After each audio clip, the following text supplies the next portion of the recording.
Pues vamos a la enseñanza. Hoy es la enseñanza 62 y tiene que ver con el desafío de la autoridad de Jesús. Se los voy a poner en pantalla. Aquí está. Es el día martes ya. Es increíble cómo, pues, la Biblia, cuando uno empieza a ver la dimensión de las cosas, eh, pues una tercera parte de todos los acontecimientos de la vida de Jesús están relatados en, en esta última semana, pues, ¿no? Si tú examinas cuidadosamente, de Juan capítulo 12 hasta el capítulo 18, tiene que ver con la última noche de Jesús, ¿no? El último día y la última noche, ¿no? Todos esos capítulos. Y aquí estamos apenas en Lucas 21, estamos en Mateo 21. Todavía faltan mucha información, son 70 episodios, 70 acontecimientos en esta última semana. Y hoy estamos el día martes, después que maldice la higuera, y que es un tipo de aquellos que no han nacido de nuevo, que por fuera parecen muy espirituales, pero por dentro están secos.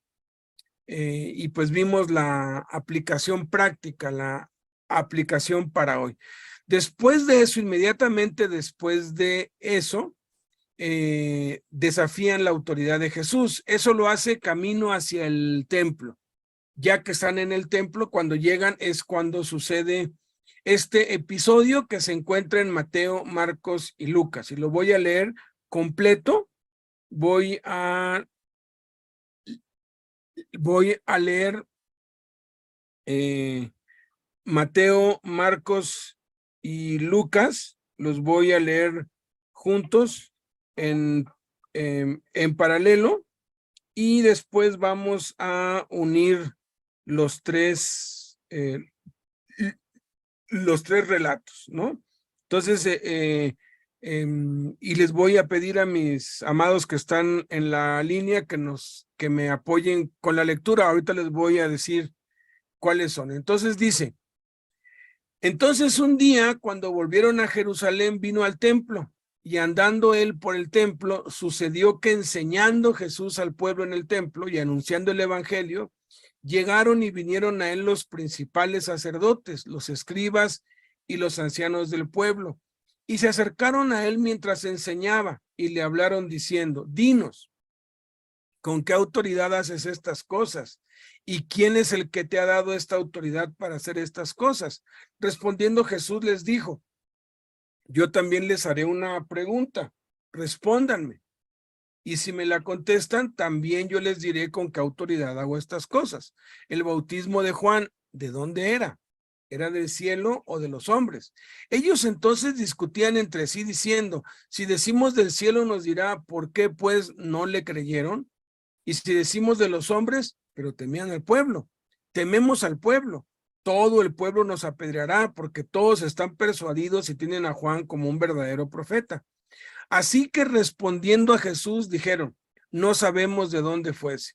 Y entonces respondiendo él también les dijo: tampoco yo les diré con qué autoridad hago estas cosas. Esto se encuentra en Mateo capítulo 21, del 23 al 27. Si me puedes apoyar, Alberto, estás ahí, ¿verdad? ¿Alberto Luna o quién es el que está en la línea?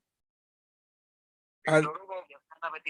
Villasana, Jesús Villasana, apóyame con Mateo 21 del 23 al 27, por favor. 21 del 23 al 27, mi hermanito. Por favor.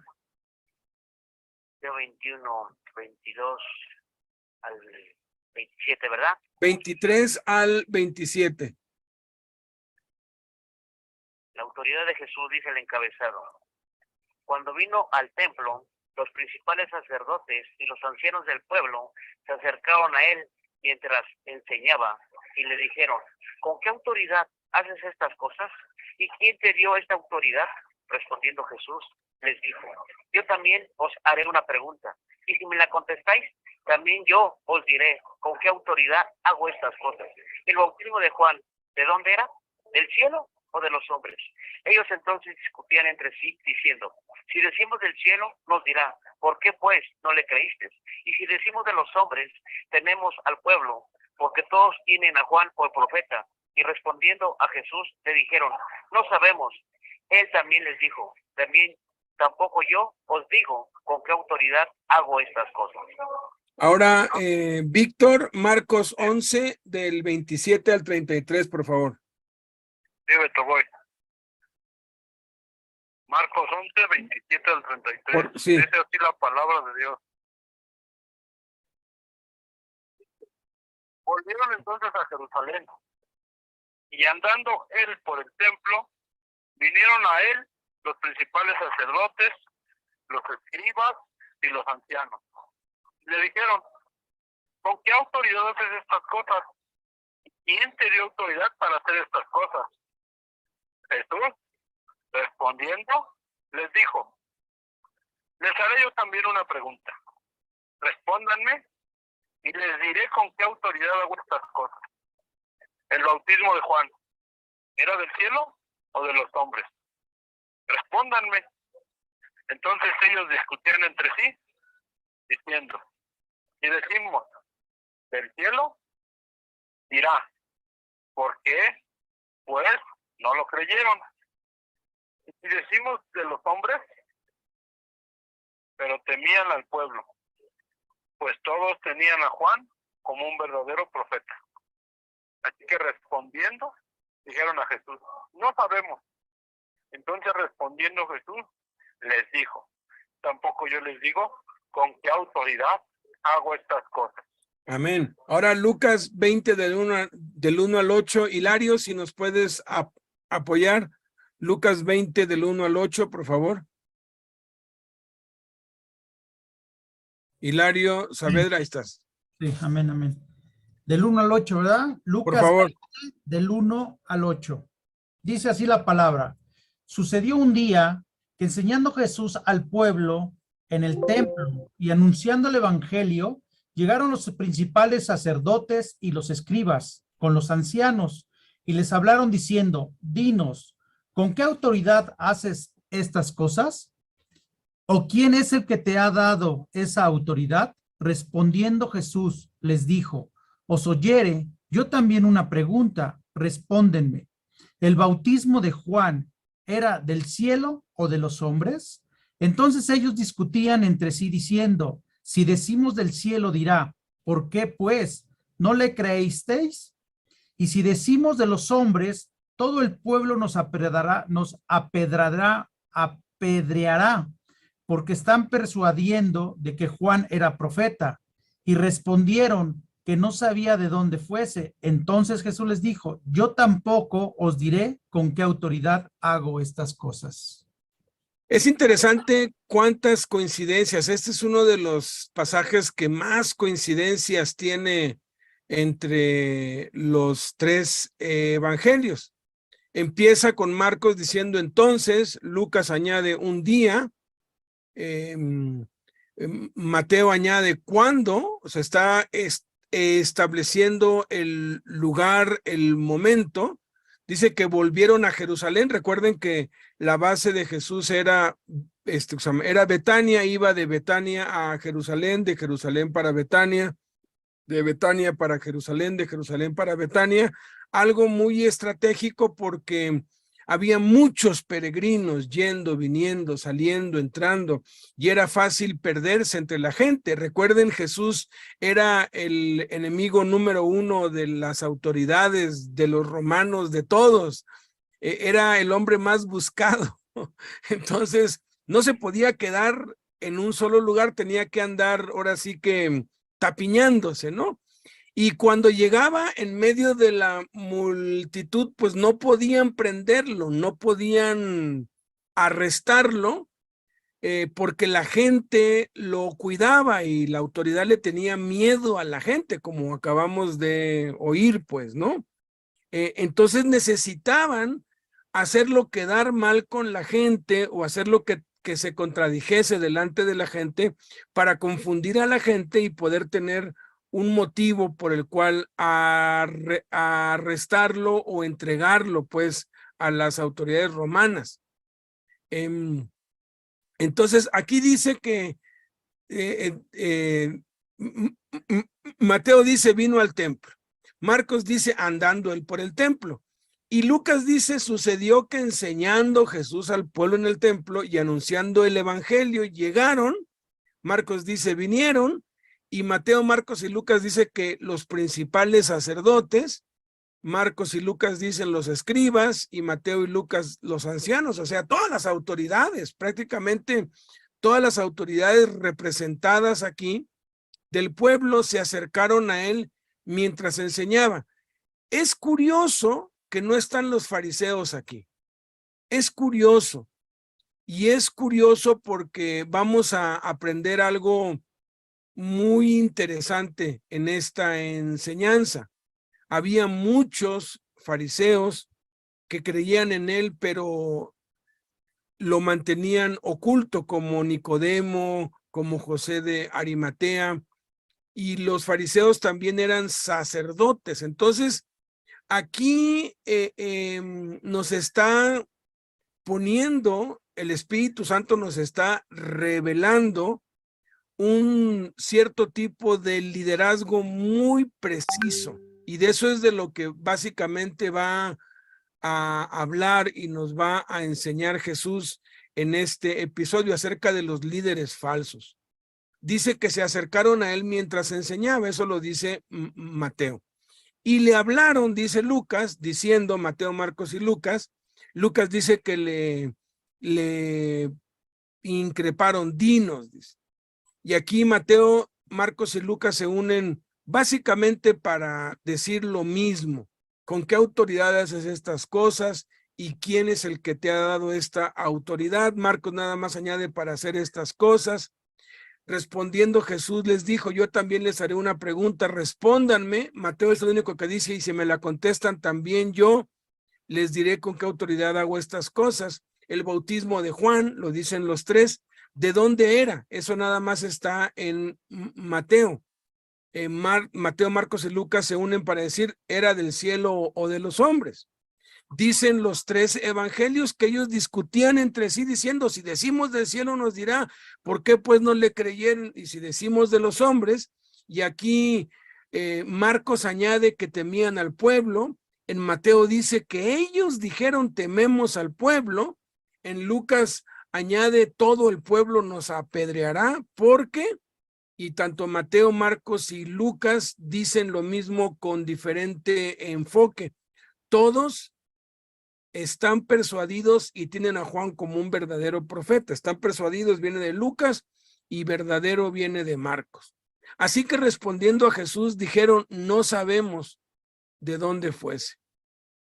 Aquí el no sabemos es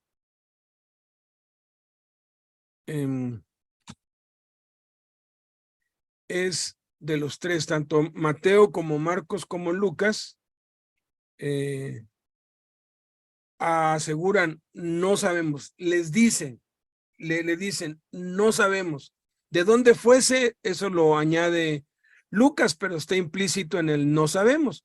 Y entonces respondiendo, dice Marcos, Jesús, él también les dijo, yo tampoco les digo, eso lo dice en Mateo y en Marcos, pero Lucas añade, tampoco les diré. Fíjate, Mateo y Marcos dicen, no les voy a decir ahorita, y Lucas dice, tampoco les voy a decir mañana, o sea, ni ahora ni en el futuro. Y acaba, ¿con qué autoridad hago estas cosas? ¿Y qué aprendemos a Cristo aquí? Básicamente aprendemos 7 características de los líderes falsos. líderes que no sirven a Dios y a la gente, sino que se sirven a sí mismo y se sirven de la gente. Es interesante también hacer notar que los que conspiraron para dar muerte a Jesús fueron los principales sacerdotes, fueron los escribas y los ancianos. No estaban los fariseos entre los que conspiraron. Incluso si tú llegas a examinar cuidadosamente, cuando hicieron el concilio, hubo muchos que no estuvieron de acuerdo con eso, y los que no estuvieron de acuerdo con ese juicio falso fueron los fariseos. Fue un fariseo llamado José de Arimatea con otro fariseo llamado Nicodemo quienes enterraron el cuerpo de Cristo. Había muchos seguidores de Cristo entre los fariseos porque los fariseos tenían un celo equivocado por Dios, pero no eran falsos.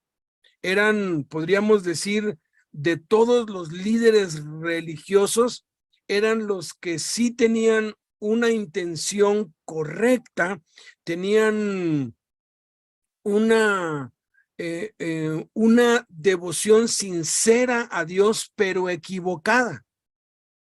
Tal fue el caso de Pablo. Pablo tenía mucha pasión y era muy sincero para con Dios, pero estaba equivocado. Y es muy diferente a tener una motivación correcta y a ser un líder falso. El líder falso ya es alguien que conscientemente sabe que está mal y lo sigue haciendo. Segunda de Corintios 11 nos dice, aquí la nota dice líderes falsos. ¿Quiénes son los líderes falsos? Son líderes que no sirven a Dios y a la gente, sino que se sirven a sí mismos y se sirven de la gente. Segunda de Corintios 11 del 13 al 15 nos los describe. Dice que estos son falsos apóstoles, obreros fraudulentos. Fíjate cómo va desde apóstol hasta obrero. Obviamente que hay falsos pastores, hay falsos evangelistas, hay falsos profetas, como lo dijo también Jesús. Hay obreros fraudulentos, dice, que se disfrazan como apóstoles de Cristo, o sea, parecen verdaderos siervos de Dios. Y luego dice que no es maravilla porque el mismo Satanás se disfraza como ángel de luz. Así que no es extraño si también sus ministros, está hablando de ministros falsos, se disfrazan como ministros de justicia, cuyo fin será conforme a sus obras. Hay dos tipos de líderes equivocados, los líderes falsos y los líderes mal orientados. Cuando un líder mal orientado recibe la revelación o se le demuestra que su camino es errado, lo que hace es corregirlo.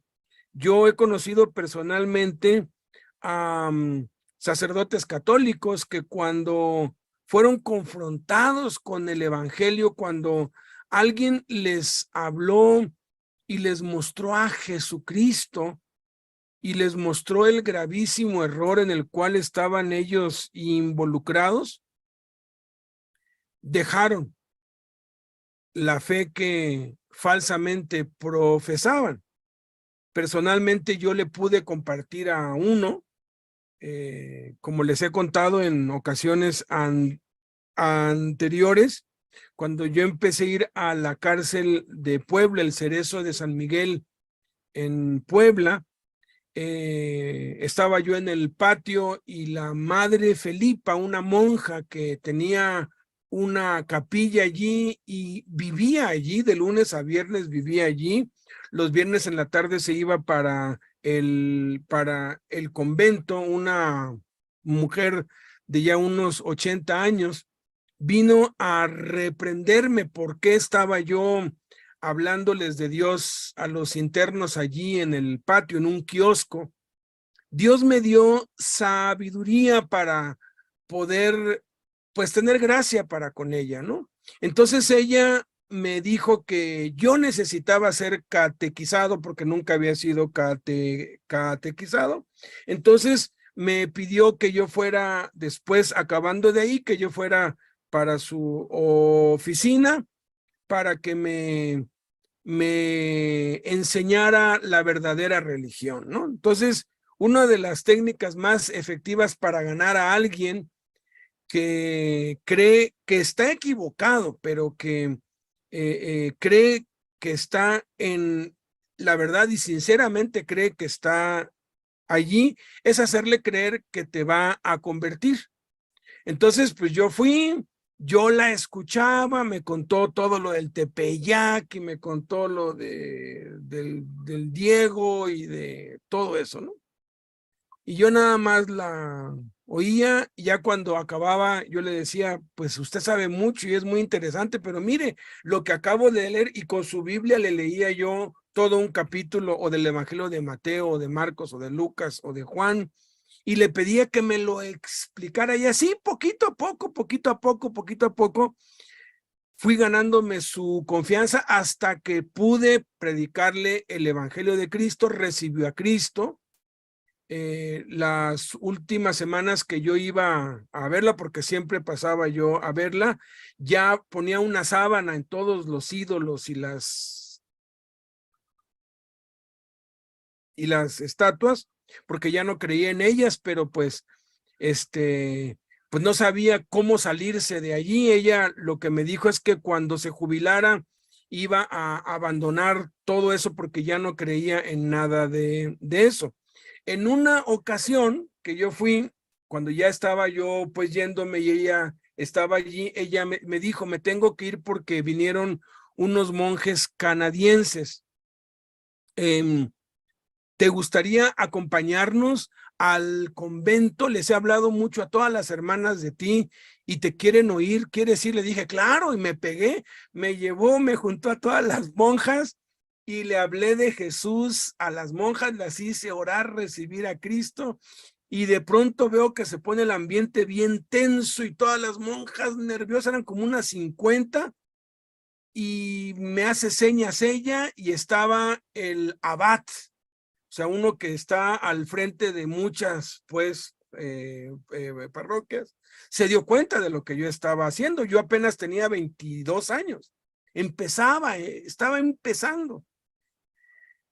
Y las corrió a todas y me dijo, ¿qué es lo que cree que está haciendo usted acá? Les digo, les estoy hablando de Cristo, de la verdad, de la salvación, de lo que usted cree.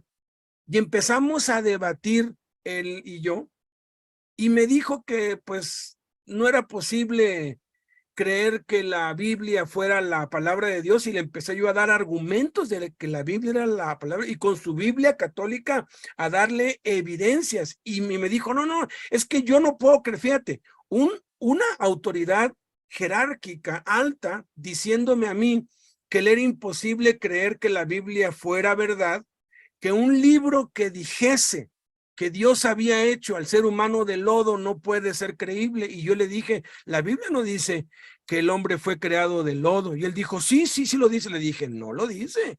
Aquí dice en Génesis capítulo 2 que el hombre fue formado del polvo de la tierra, y la palabra polvo, y usted debió haber estudiado hebreo, la palabra polvo quiere decir elementos químicos. De ahí viene la palabra que usamos hoy para química. Eso no es lodo. No, es que en otra parte, y le buscaba, dije, si usted se está refiriendo del barro te he pues formado, en hebreo utiliza la misma palabra de Génesis, del polvo te he formado, pero la traducción dice barro, y si usted se está refiriendo al alfarero, es una parábola, no está diciendo que Dios lo hay.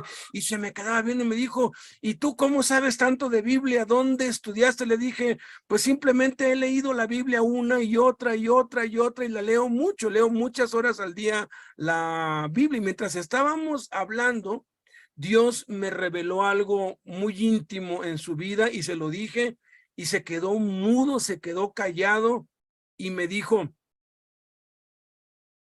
¿puedes orar por mí?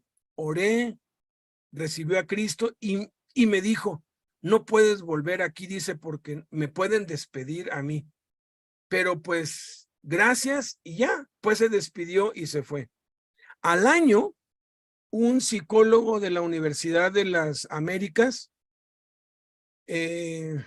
preguntó por mí, fue a los servicios estudiantiles, por un asunto de unos proyectos y todo que se relacionaban. Y cuando estábamos hablando y le conté que yo iba a la cárcel y que les hablaba de Cristo a los presos, me dijo, oye, entonces tú conoces a la madre Felipa. Le dije, claro que sí. Me dijo, ya se retiró, dice, por cierto, dice, yo la conocí, dice, y ahorita le estoy dando atención psicológica a un ex sacerdote que era abad, y que cada vez que tengo una sesión con él me cuenta de un joven de aquí de la UDLA que no se sabía su nombre, pero que fue el que lo convenció de que la Biblia era la palabra de Dios y de que Jesús era real. Porque fíjate, autoridad religiosa, y no creía que Jesús fuese real. Él era un líder equivocado, pero no era un líder falso. ¿Por qué? Porque cuando recibió el conocimiento de la verdad, renunció a todo eso. Él ya tenía ya tenía pues mujer e hijos, renunció a eso, se casó, empezó a criar a los hijos, pero tenía muchos pues problemas todavía psicológicos, ¿no? El punto es este, vamos a dar esto, no para que lo uses como una regla de juicio, no para que descalifiques a todos. Hay quienes dicen, todos los sacerdotes católicos son líderes falsos. No es cierto. No es cierto. ¿Por qué? Porque a muchos no se les ha presentado el evangelio como se les debe presentar. Estoy seguro que sí hay sacerdotes católicos que son falsos, porque ya conocen el evangelio y lo han rechazado abiertamente. Y esas son las 7 características que vamos a ver hoy. Todos los líderes de los testigos de Jehová son falsos. No es cierto. Son falsos los líderes de los testigos de Jehová que han recibido el verdadero evangelio y a pesar de que conocen la verdad, la han rechazado. Conocí también otro en Chiapas, le hablé de Cristo, le mostré con la Biblia, pues que la Biblia es la palabra de Dios, que Jesús es el Hijo de Dios, que Jesús es Dios, por el amor de Dios, lo que ellos enseñan, pero que no creen. Y después de un tiempo, cuando lo vi otra vez, yo le dije, ¿por qué no te sales? Y me dijo, es que de esto vivo, es que pues no sé hacer otra cosa, y pues ya la gente está acostumbrada a esto, y pues ya no supe qué más pues pasó con él. Tampoco podemos decir que todos los pastores evangélicos son líderes verdaderos, porque hay entre los pastores evangélicos y pentecostales y metodistas y bautistas líderes falsos, ¿eh? Y básicamente son estas 7 características las que los distinguen. Entonces, por favor, no usemos esto para andar pensando en, los líderes acá o los líderes allá. No. Más bien, aplícatela a ti. Examínate a ti mismo. ¿No será que alguna de estas 7 características empieza a ser una constante en tu vida? Puede ser que tropieces en alguno de estos o que falles en alguna de estas 7 cosas. Pero si estás fallando, si alguna de estas 7 cosas tú te identificas con ellas y dices, híjoles, tengo que corregir eso, corrígelo, porque quiere decir que estás mal encauzado y necesitas reubicarte. Entonces, sí está claro eso, ¿verdad? Yo quiero que esto quede claro, porque no quiero que esto se use condenatoriamente o se use para descalificar a todos, y que cambiemos nuestro enfoque a andar en una cacería de brujas viendo quién es falso. No. Eso, Dios es el único que puede hacer juicio. Más bien estamos viendo esto por nosotros mismos. Ya quedó eso claro, ¿verdad? Entonces vamos a ver la primer característica de un líder falso. La primera característica de un líder falso o de aquel que se está desviando del camino, de la ruta verdadera, es que la enseñanza de la palabra de Jesús y el evangelismo no son la prioridad de los líderes falsos. Dice entonces un día, cuando volvieron a Jerusalén, vino al templo y andando él por el templo, sucedió que enseñando Jesús al pueblo en el templo y anunciando el evangelio. Fíjate, dos cosas dice que Jesús hacía en el templo, que enseñaba y que evangelizaba. Los líderes falsos rara vez enseñan. No está dentro de su prioridad la enseñanza. ¿Por qué? Porque si tú le enseñas a la gente, les abres los ojos.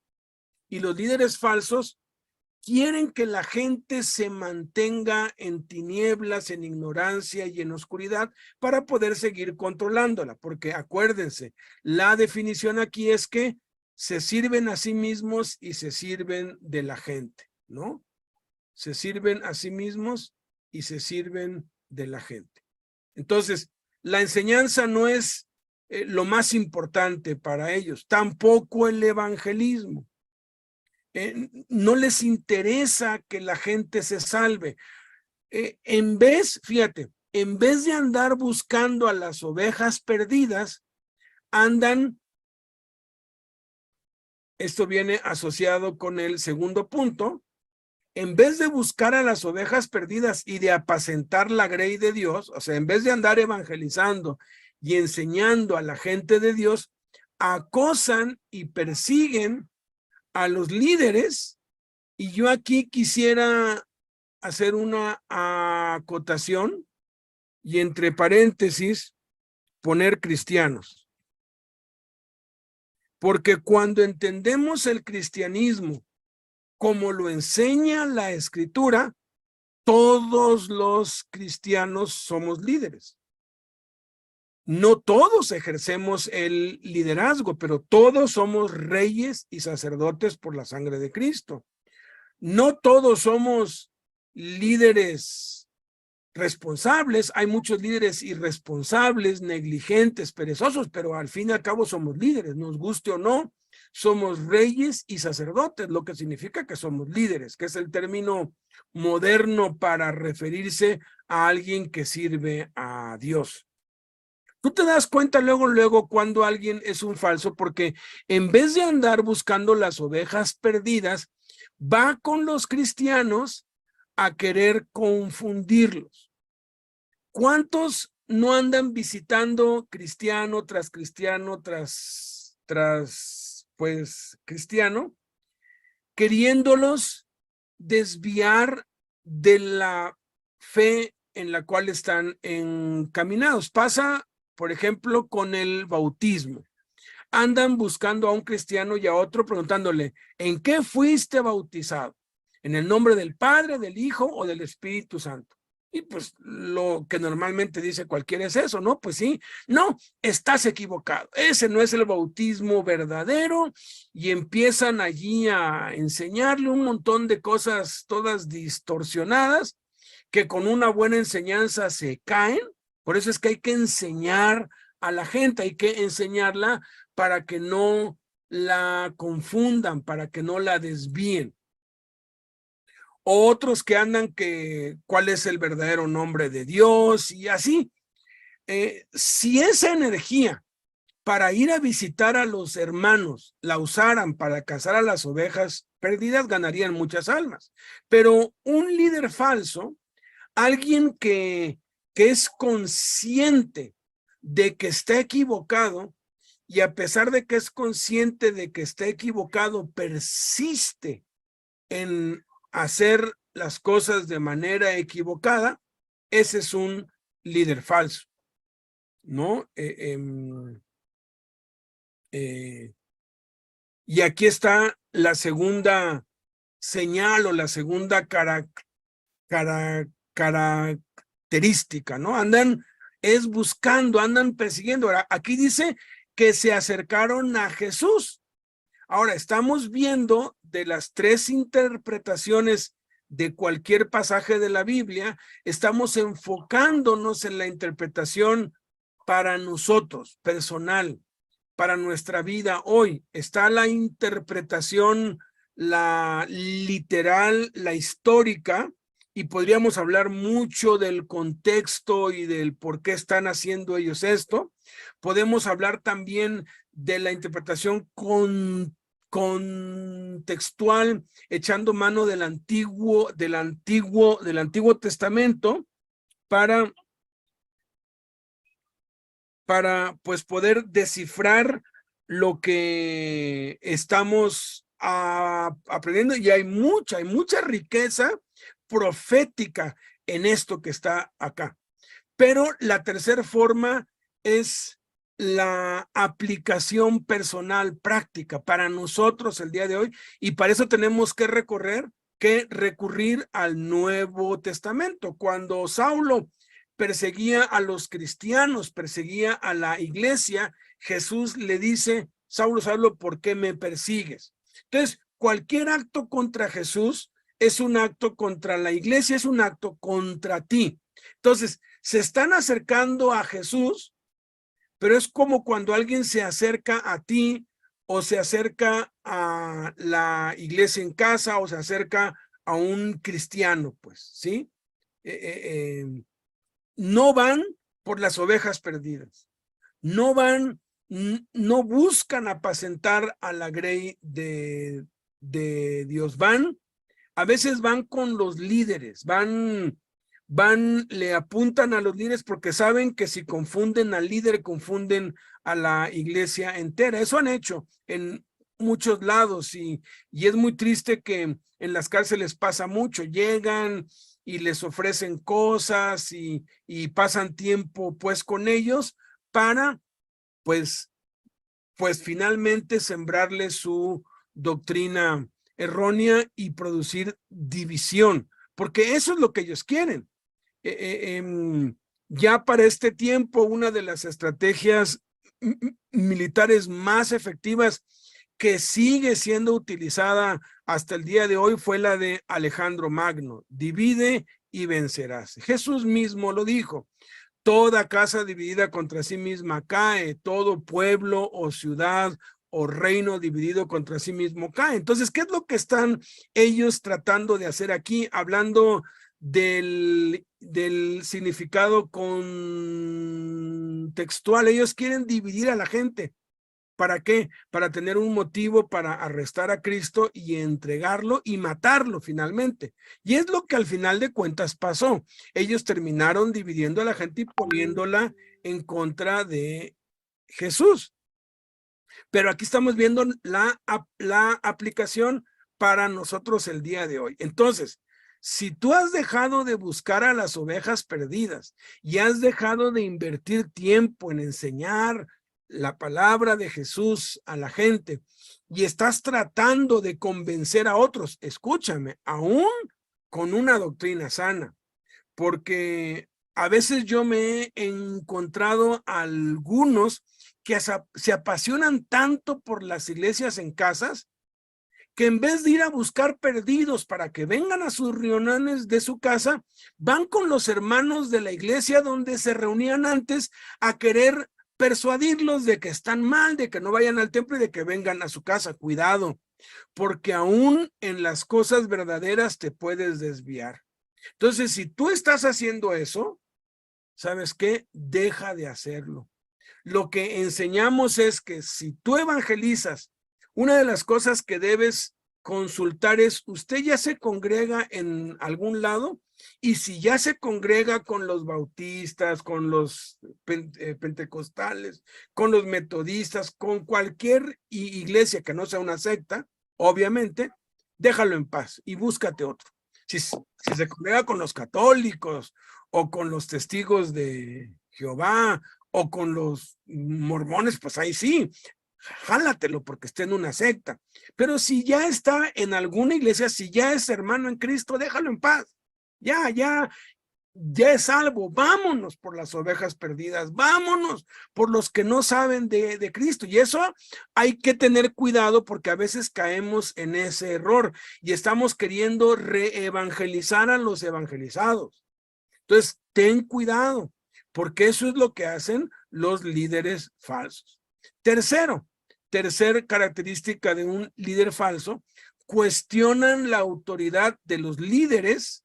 Y otra vez aquí quiero recalcar de los cristianos verdaderos para hacer señales y prodigios. No necesita ser un líder cristiano o un líder verdadero para hacer señales y prodigios. Simplemente necesita ser un creyente. Jesús dijo, estas señales seguirán a los creyentes, a los que creen. En mi nombre echarán fuera demonios, hablarán nuevas lenguas, tomarán en las manos serpientes y bebieren cosa mortífera, no les hará daño.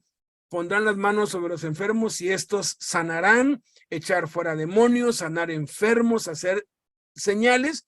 Es herencia de todos los creyentes. Entonces, todos los que hemos creído, todos sin excepción, tenemos el poder para hacer milagros. Todos sin excepción. Todos los discípulos tenemos autoridad para hacer milagros. Pero los líderes falsos cuestionan esa autoridad y no creen que sea Cristo en nosotros el que lo hace. No creen que sea Cristo por medio de nosotros que lo haga. ¿Se acuerdan cuando Pedro y Juan sanaron a ese cojo de nacimiento? Otra vez los mandaron a arrestar los principales sacerdotes, los escribas y los ancianos. No estaban los fariseos entre ellos. Es muy interesante eso, porque uno casi siempre le echa todo a los pobres fariseos, ¿no? Y sí estaban equivocados, pero muchos fariseos, incluido Pablo, que era fariseo de fariseos, se convirtieron en los mejores cristianos porque estaban mal encausados, no eran líderes falsos. Pero estos, a pesar de tener la evidencia de la verdad, no creen. Entonces cuestionan la autoridad, no validan eso, no, eso ha de ser magia, eso ha de ser de brujos, y descalifican completamente a cualquiera que no sea de su clan. La cuarta cosa está asociada con la tercera. Cuestiona que sea Dios quien ha enviado a los líderes verdaderos, a los cristianos. Cualquier cristiano es un líder verdadero. El simple hecho de que sea cristiano, de que haya nacido de nuevo, ya lo convierte en un líder verdadero.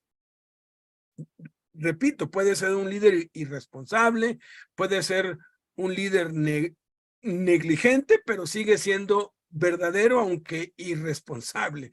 No mezclemos una cosa con la otra. El punto aquí es que a veces nosotros, en este punto 3, ¿sí?, nos volvemos como ellos. Y otra vez quiero recalcar esto, examinémonos a nosotros mismos. Los mismos discípulos cayeron en este error cuando le dijeron a Cristo, hemos visto a uno que echaba fuera demonios en tu nombre y se lo prohibimos porque no es de nuestro grupo, ¿no? Jesús que les dijo, no se lo prohíban. Ellos mismos cayeron en este error. Y eso viene aunado con el cuestionar si de verdad fue Dios quien los envió o no. Pasa mucho en la cárcel, pasa mucho, y qué bueno que hay ya varios líderes internos pues conectados aquí. Pasa mucho dentro de la cárcel que de pronto uno de los miembros, una de las ovejas, empieza a predicar el evangelio por otro lado, ¿no? Y bautiza por allá y se va por allá. ¿Y qué es lo que a veces hacemos? No, él está mal porque no lo enviamos nosotros. Oye, espérame tantito, si no lo enviaste tú, ¿no lo pudo haber enviado Dios? Y entonces empiezan a perseguirlo. Y yo siempre les he dicho, déjenlo, déjenlo. ¿Qué es lo que Gamaliel dijo? Déjenlos. Si esta obra o consejo es de Dios, no la van a poder detener y van a estar peleando contra Dios. Pero si es de los hombres, se va a desvanecer. Yo les digo, mira, déjalo. Si lo que está haciendo, Dios lo envió, déjalo. Al contrario, va a ser muy útil. ¿Por qué? Porque va a haber más cristianos. La obra va a crecer más. Esta cuarta característica también se conoce como el síndrome de Saúl. Y eso es gravísimo. Si Saúl, en vez de envidiar a David y de perseguirlo, lo hubiera hecho el jefe de sus ejércitos y lo hubiera hecho su mano derecha, así como hizo el faraón con José. ¿Por qué el faraón se hizo dueño del mundo? Porque vio a alguien que era mejor que él y lo puso por encima de todo y de todos.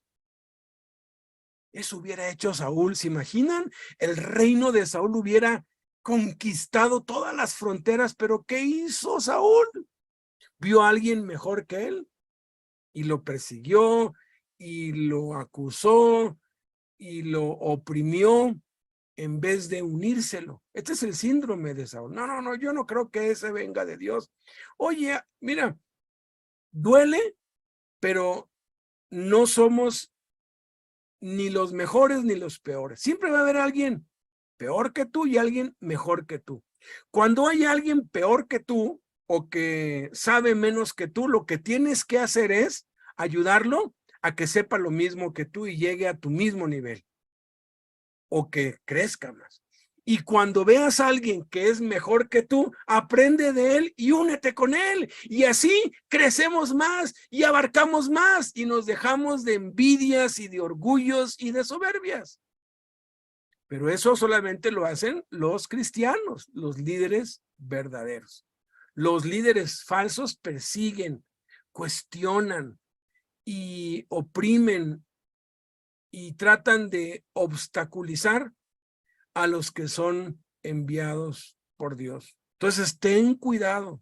Y si encuentras a alguien que hace las cosas mejor que tú, pues ponlo que te reemplace o únetelo y benefíciate de los dones que Dios le ha dado y aprende y crece más. Y es una bendición. Y eso es lo que un cristiano o un líder verdadero hace. Quinta característica de los líderes falsos: acomodan la verdad de acuerdo con su conveniencia personal. Fíjate, qué convenencieros. Ellos sabían que el bautismo de Juan era del cielo. Ellos lo sabían. ¿Por qué? Porque todas las profecías se cumplieron, todas las señales se juntaron al grado que enviaron a preguntarle: ¿quién eres? ¿Eres Elías? ¿Eres el profeta? ¿Eres el Mesías? O sea, los líderes de Israel, todos sabían que Juan había venido de Dios.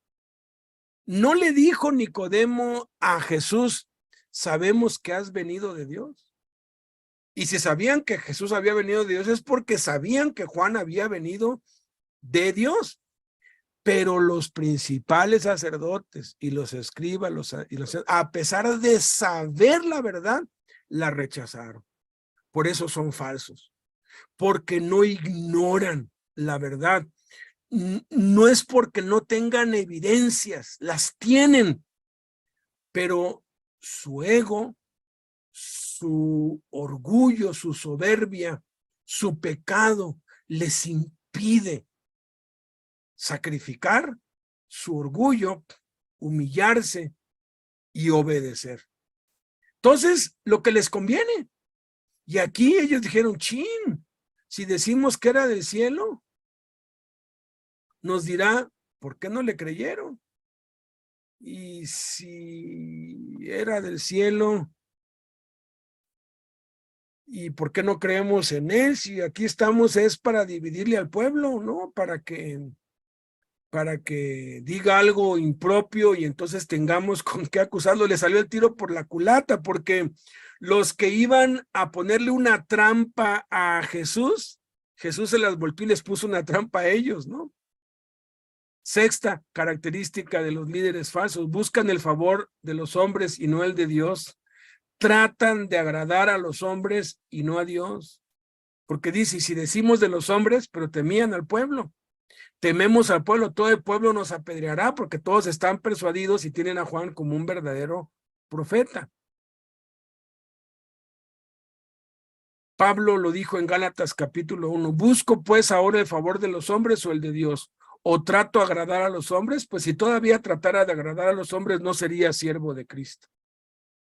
Y esto es espantoso entre el liderazgo cristiano, que tratan de quedar bien con la gente, que tratan de no decir algo que lastime a la gente.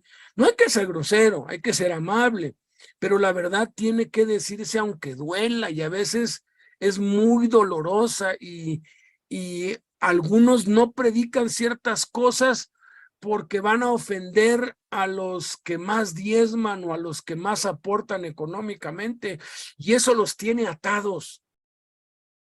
Y pobres de ellos, si conocen la verdad y a pesar de eso, viven de otro modo. Viven, este es el síndrome de Herodes, ¿no? Herodes escuchaba de muy buena manera a Juan, le encantaba escucharlo.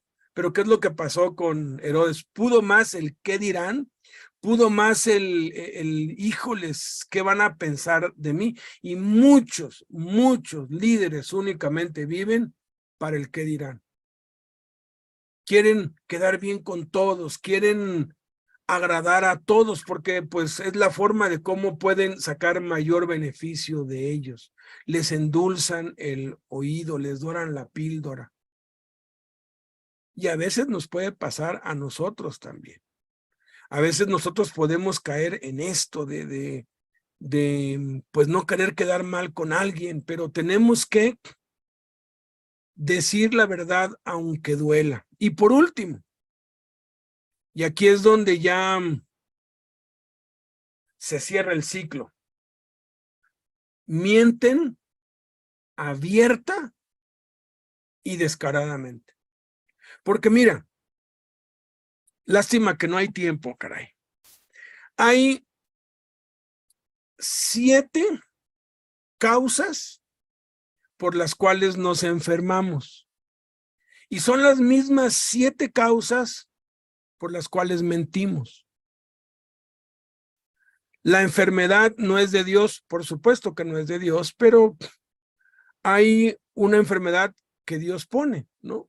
Dice que Dios mandó las enfermedades con los egipcios, y dice que el que participa de la cena del Señor indignamente que será enfermado, ¿no? Es un misterio, pero dice la Biblia que Él hace la llaga y Él la cura, ¿no? Para los teólogos esto es muy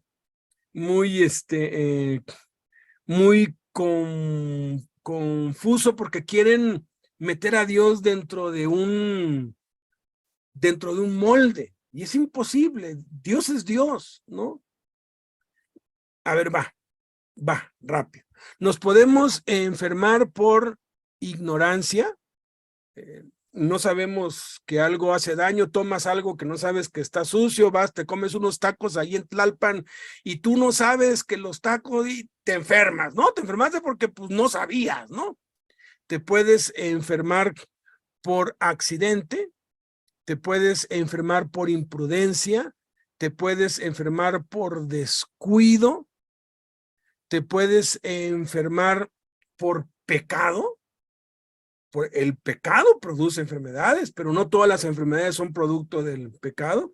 Te puedes enfermar porque Satanás te enferma. Y 7, te puedes enfermar porque Dios te enferma. 7 causas de la enfermedad. Son las mismas 7 causas por las cuales mentimos. ¿Se acuerdan de las parteras? de Egipto temieron a Dios y mintieron. ¿Y qué hizo Dios? Las recompensó. Estaban mintiendo, sí, pero estaban salvando vidas. ¿Qué hizo Rahab? No mintió, mintió abiertamente, pero su mentira no provino del pecado o del egoísmo o de la soberbia. Su mentira fue por el temor de Dios. ¿Y qué hizo Dios? La salvó. Entonces, la mentira es de Satanás. Jesús dijo que Satanás es el padre de mentira. Pero si decir la verdad pone en riesgo la vida de alguien y tú tienes temor de Dios, es mejor que mientas. Es lo que hacen en la iglesia perseguida. Los arrestan y los torturan para que les digan dónde está el pastor. ¿Por qué? Porque quieren arrestar al pastor y lo quieren matar. Si dicen la verdad, van a matar a alguien. Entonces, lo que los cristianos perseguidos hacen, mienten. Mienten abierta y descaradamente. Por eso quiero aclarar este punto. Las parteras mintieron abierta y descaradamente al faraón. ¡Qué gran mentira! ¡Ay! Las hebreas son muy fuertes y cuando llegamos, mentira, mentira, mentira abierta y descarada. Pero era una mentira que procedía del temor de Dios. Y eso, amados, no lo vayan a tomar fuera de contexto. Ah, pues ya dijo el hermano que podemos mentir. No.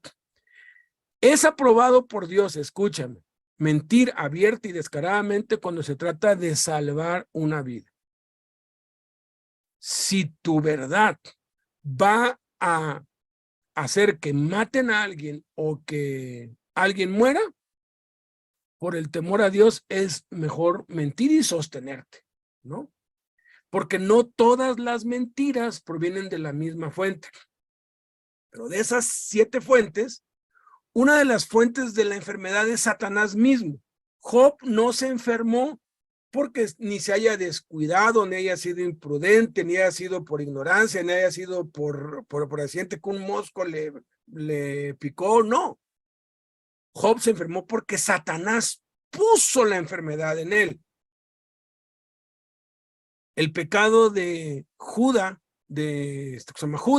fue grave porque Satanás entró en él y Satanás fue quien lo impulsó y lo motivó. Cuando tú sabes algo que es verdad, que es de Dios, y a pesar de eso mientes abierta y descaradamente, ten mucho cuidado. Porque ya Satanás te ha puesto el lazo y te tiene a su merced. Fíjate, dijeron, no sabemos. No, sí sabían. Sí sabían. Y sabían que era de Dios, pero no lo querían aceptar. Y como no lo querían aceptar y no les convenía decir no ni sí, prefirieron mentir, prefirieron hundirse más en el fango, entregarse más a Satanás, porque el padre de la mentira es Satanás.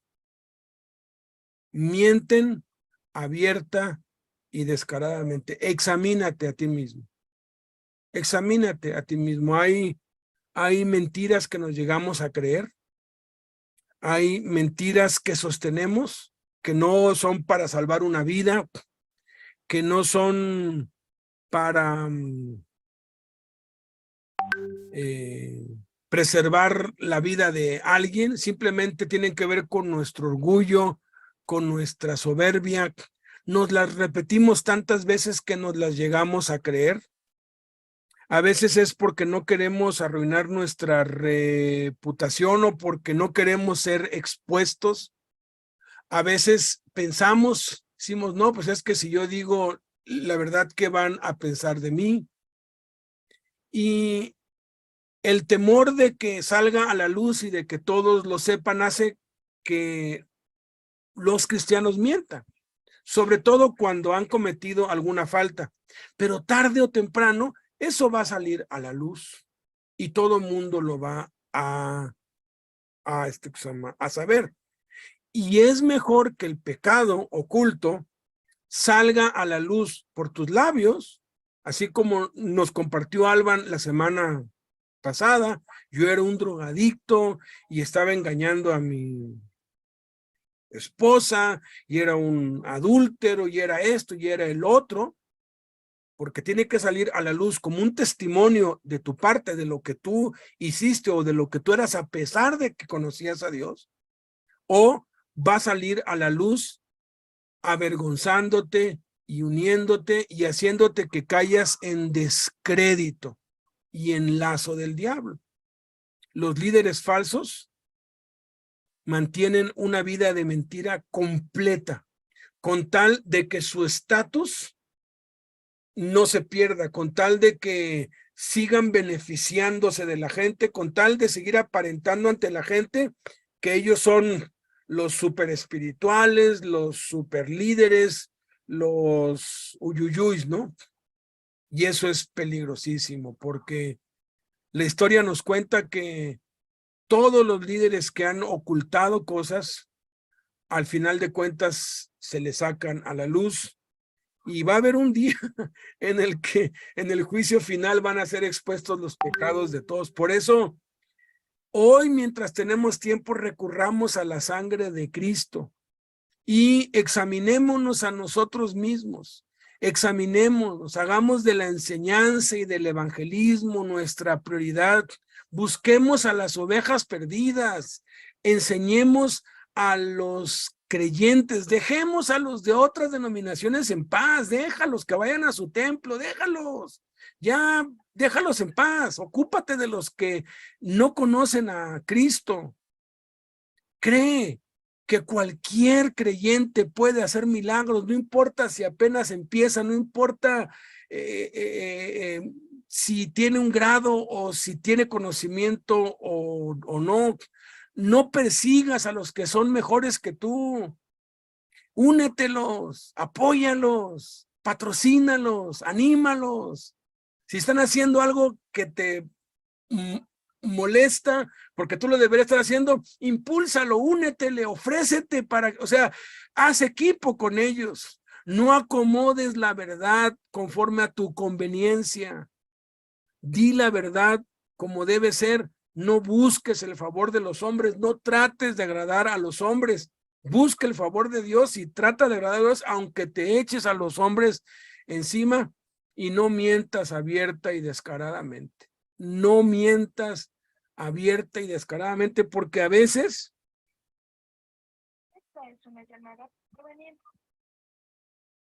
hay quienes han puesto a Dios como testigo. Hay quienes han puesto al Espíritu Santo como testigo. Y mira, cuando sale a la luz todo es tan vergonzoso, porque por querer que no se enteren otros, termina enterándose todo el mundo. Que Dios tenga misericordia de ti y de mí, porque nos podemos desviar, no para llegar a ser líderes falsos, pero sí para andar en la senda equivocada, sí para no estar haciendo lo que debemos estar, haciendo, lo que nos corresponde estar haciendo de parte de Dios. Entonces vamos a orar pidiéndole a Dios que pues nos examinemos a nosotros mismos y hagamos las correcciones y los cambios que tenemos que hacer para que no nos desviemos del camino ni a la derecha ni a la izquierda, que no seamos como aquellos que dijo Pablo, ¿no? Que se habían desviado, que habían equivocado la senda, que habían sido traspasados de muchos dolores, que no nos volvamos como Diótrefes o como Demetrio o como muchos que comenzaron bien y acabaron mal, siempre examinándonos a nosotros mismos conforme a la verdad que está en Jesús. Padre, te damos gracias, Señor, por esta enseñanza. Guárdanos de usarla para descalificar a otros, porque al nosotros descalificar a otros nos estamos descalificando a nosotros mismos. Guárdanos de usarla como medida para otros, o de estar viendo las fallas y estas características en otros y no aplicarlas a nosotros mismos. Que estas verdades nos sirvan como una regla que debemos guardar, que debemos preservar, en lo que nos debemos enfocar, en lo que no debemos caer, lo que no debemos hacer. Es cierto que muchos hemos sido víctimas de el error o del desvío de líderes falsos. Padre, pero que nuestras palabras no sean de amargura y de tristeza y de condenación para con ellos. Tú vas a tener misericordia de ellos porque tú tienes misericordia del que tú quieres. Que todos esos errores que han cometido en contra de nosotros, todas esas injusticias que han hecho en contra nuestra, nos sirvan para que nosotros no las cometamos a medida que tú nos vas levantando y poniendo en autoridad sobre otros. En el nombre de Cristo Jesús. Amén.